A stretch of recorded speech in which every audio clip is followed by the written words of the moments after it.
The USA is the land of innovation and progress.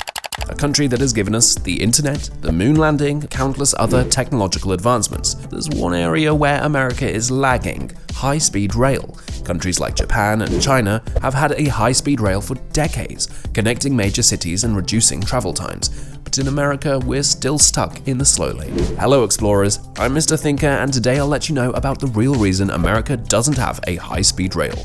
So why is the US, which is thought to be the boss in development and innovation, still behind many other countries when it comes to high-speed train systems? Is this a matter of money, or perhaps based on cultural viewpoints?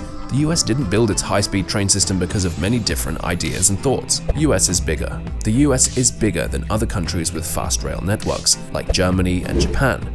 Take a glance at Russia and you'll see why they haven't built a bullet train between Moscow and Vladivostok, which is 3,987 miles away. The distances between the biggest cities in the US are very far. For instance, most of China's large cities are much closer to each other than the most populated regions of the US. This makes high-speed rail a much more realistic choice in China. Shanghai and Beijing, the two most populated cities in China, are about 820 miles apart, and it would take approximately 4.5 to 6.5 hours via train. Now picture this: if we wanted to do the same thing in the US and attach the cities with the most people by train system, we would have to construct over 2,446 miles of the rail network to link New York and Los Angeles. Now think about how long such a journey might take.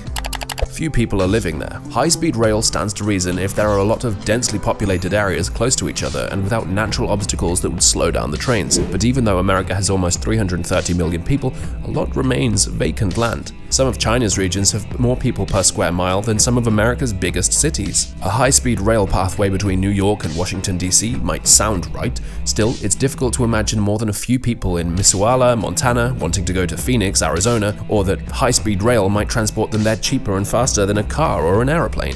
If you travel over the US on a visible day, you'll observe how distinct it is from the overcrowded and comparable countries of Europe and Asia.